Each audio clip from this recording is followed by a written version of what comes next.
Chapter 2, Sloka 28.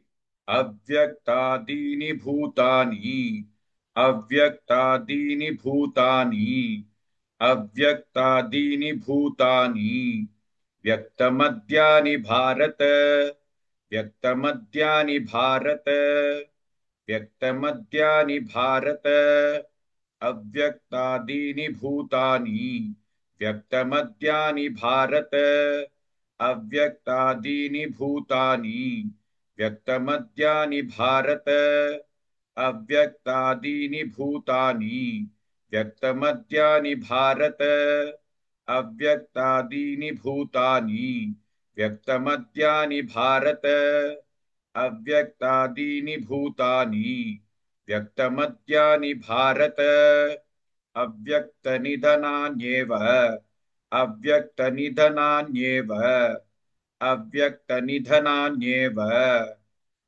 तत्र का परिदेवना तत्र का परिदेवना तत्र का परिदेवना अव्यक्तनिधनान्येव तत्र का परिदेवना अव्यक्तनिधनान्येव तत्र का परिदेवना अव्यक्तनिधनान्येव तत्र का परिदेवना अव्यक्तनिधनान्येव तत्र का परिदेवना अव्यक्तनिधनान्येव तत्र का परिदेवना अव्यक्तादीनि भूतानि व्यक्तमद्यानि भारत अव्यक्तनिधनान्येव तत्र का परिदेवना.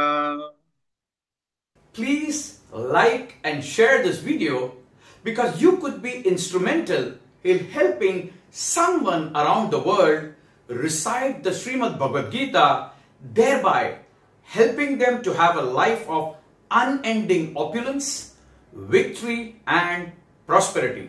This is mentioned in chapter 18, sloka 78.